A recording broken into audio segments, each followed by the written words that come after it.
packed lineup on deck tonight, including Donald Trump Jr. just minutes away.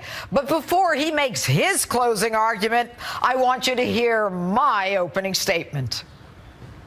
This is the most important election of your lifetime. And whether you like Hillary Rodham Clinton or Donald J. Trump doesn't matter. There is only one person you can vote for. We cannot have a country led by a president subject to ongoing criminal investigations, potential indictment, and never-ending hearings.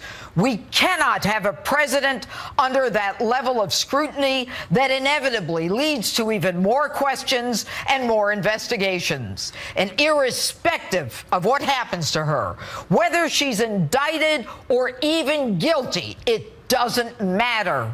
Her guilt is a moot point. She cannot take the Oval Office.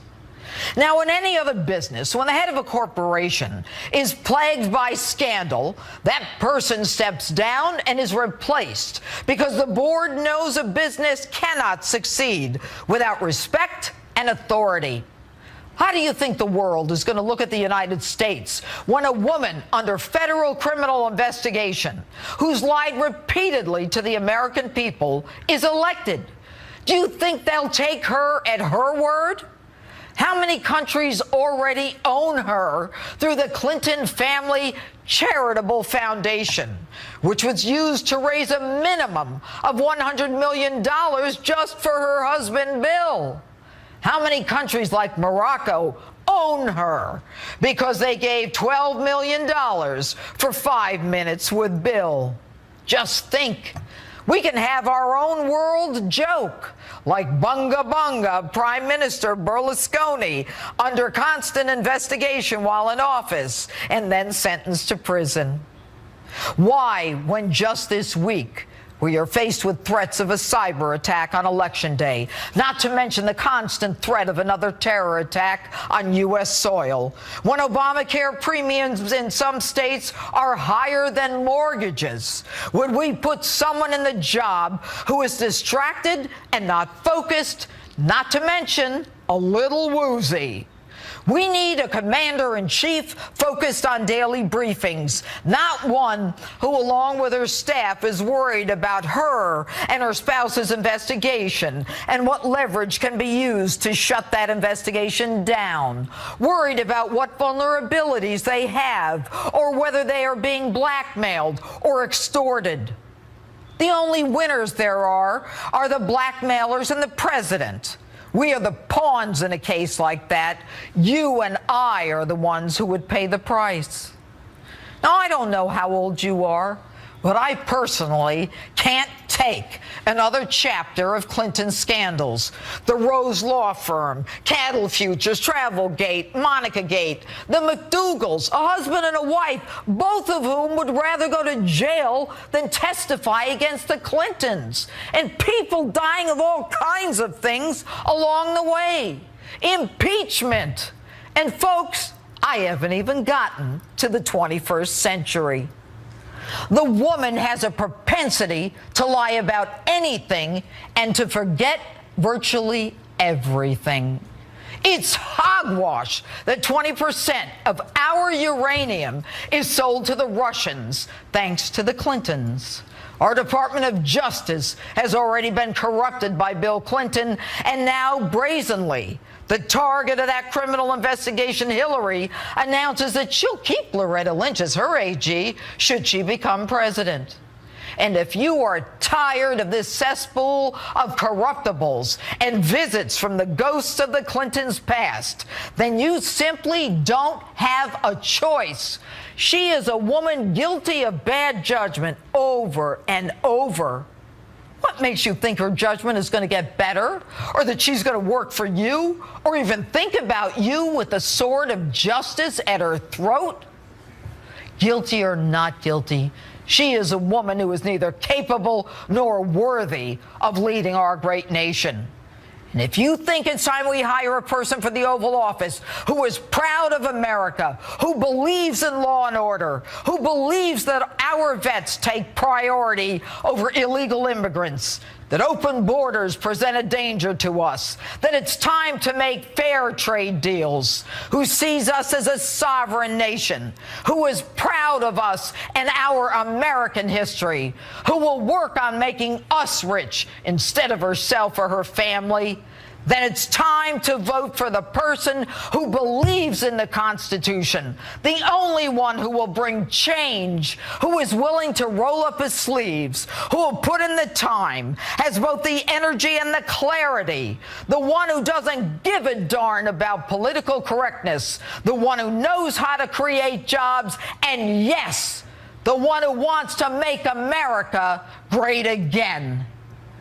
You've got 72 hours. It's up to you. And that's my open. Tell me what you think on my Facebook page or Twitter, hashtag Judge Jeanine. And joining me now is the Executive Vice President of the Trump Organization and the son of Republican presidential candidate Donald Trump Jr. How are you? I'm doing great after that. I just want to drop mics for you. That's pretty powerful, Jeanine. I'm impressed. Wow. Well, I have to tell you, you know that I believe in your dad. I believe in you guys. I know you, and all of my listeners know that it's not just a friendship. I believe that your father has the capacity, and I think an important word that nobody talks about is the clarity, that 100%. He understands what's going on. Okay, let's talk about where we are. Yeah. 72 hours. What does your dad have to do? Is he going to win Florida, North Carolina, Nevada, and Colorado? Well, you know, it's interesting. The map has changed a lot in the last few days. I mean, there's a lot of states that are in play that were never supposed to be in play. I mean, we're tied up in Colorado. You know, he's going to Michigan. That hasn't gone, you know, for us in a long, long time. He's going back up to Minnesota. He's going into states, you know, so the map has changed. There are states that we no longer maybe have to win if we can pull off. I'm going to interrupt you, Donald. We're going live to your dad. Apparently, there was a ruckus. Where is he now?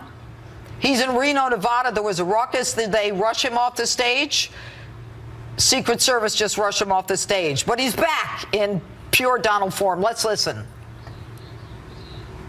To repealing the defense sequester.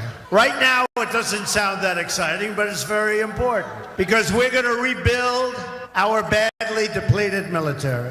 That means brand new modern aircraft. Nerville Air Station. And you know what I'm talking. Fallon. Who's Fallon? Any? Not far from here. The Naval Air Station. We have aircraft that's 18 and 20 years old. We have aircraft much older than that. We can't even buy parts to some of our aircraft. They're so old, they don't make the parts anymore. Now see those Medal of Honor recipients? What we're hearing now is that some people were taken out of that forum by the Secret Service, and your father was rushed off, and he's back on the stage and back to message within moments. That's what he is. Listen. Oh, look, there he is being rushed off. He is safe, as you can see a moment ago, and back on the stage, back on message. All right, so...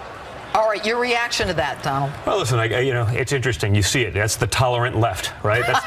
That's the same people probably that were getting paid to go incite violence at our rallies from the Democrats. I mean, that's pretty good, you know. A lot of people will go throw some punches for $1,500, especially the crazy people that the other side was hiring. So, but that's really what we're up against. You know, if this was candidate to candidate, policy to policy, track record to track record, this would have been over a long time again. But we're up against a very corrupt, very big machine. These are power players. This is how they've gotten rich. The Clintons are worth up to $250 million. Doing what? Peddling American influence, selling out America.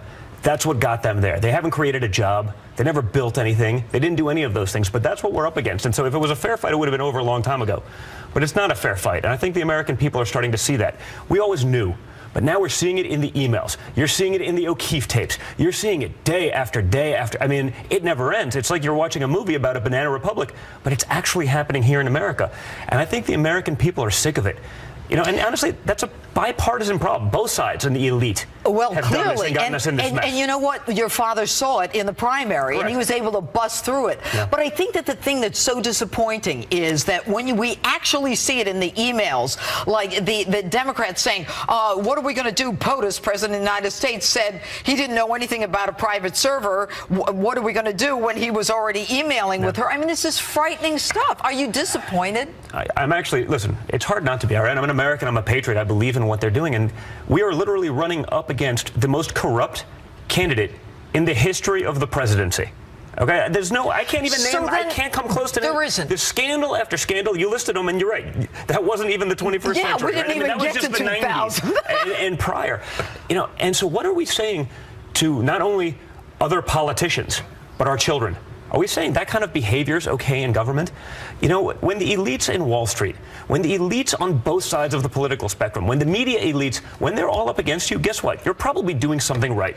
Exactly. It means you're fighting for the people that haven't done so well, because those guys have all done really well over the last few decades, whereas the average American hasn't had an effective pay raise in 20 years. My father's willing to take on that system. He's willing to step away from a pretty good life. Yeah. You've seen it. He could do whatever he wants. He doesn't need to do this. He doesn't need to do this, you know, and I get criticized for saying that, but he wants to do it because he wants to ensure that our kids and grandkids have the opportunity to live the American dream. I want to get into more questions. Why is Obama so invested in Hillary winning? And I don't want to hear, oh, his legacy. No, he's already got a legacy. Well, listen,